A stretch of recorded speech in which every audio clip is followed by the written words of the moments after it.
In 1896, someone named Henry Ford decided he wanted everybody to own a car. Back then, if you were not an elite, if you were not a John D. Rockefeller or an Andrew Carnegie, you couldn't own a car. And his approach was simple. I want every household in America to be able to drive a car.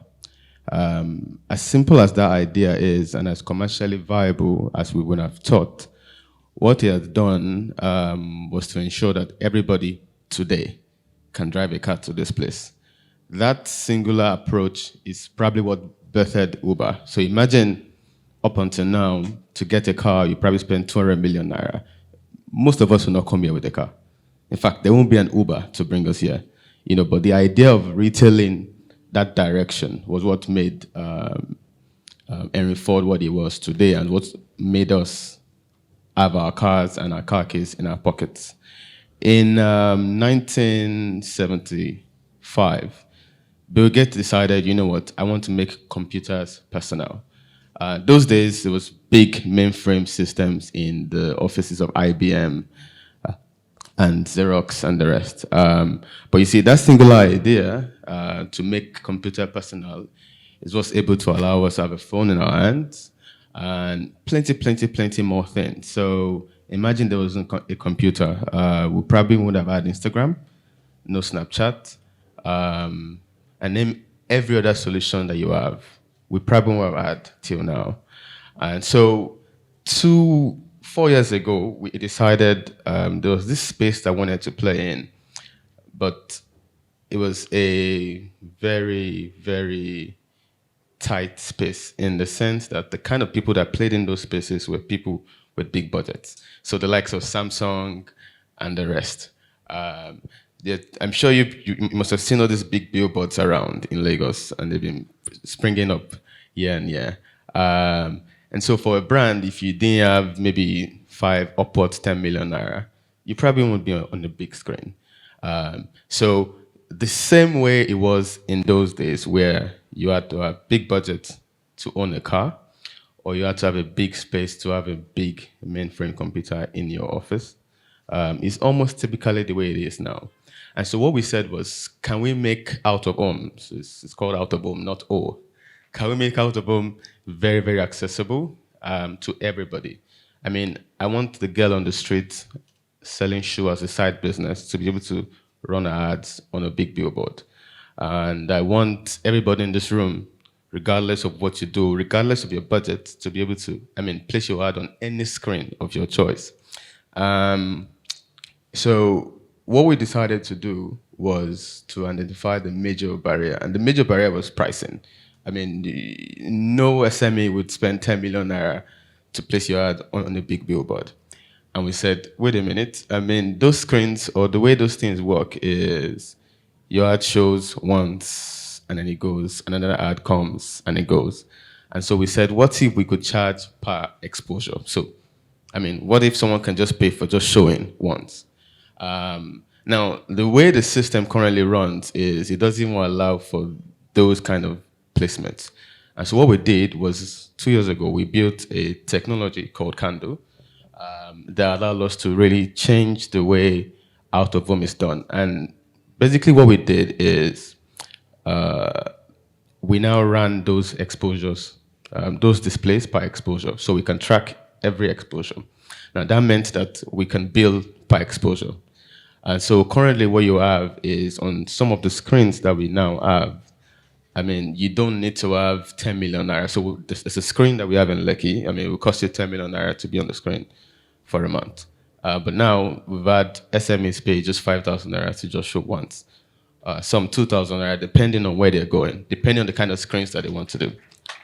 But actually, that's just one step. So you have brands like MTN and the like spend billions of naira on out of home. And they always question, how do I justify my spend? So if a big brand like MTN can say, why am I spending 2 billion naira on out of home? You can imagine the guy that skews 5,000 naira from his pocket to just be on a big screen. Yeah, the first thing he would do is, oh, mama, we made it. So there's a picture of the guy on the billboard, and his mother knows that he's on the big screen. But then the guy goes back home and is like, oh, yo, I've lost 5,000 naira.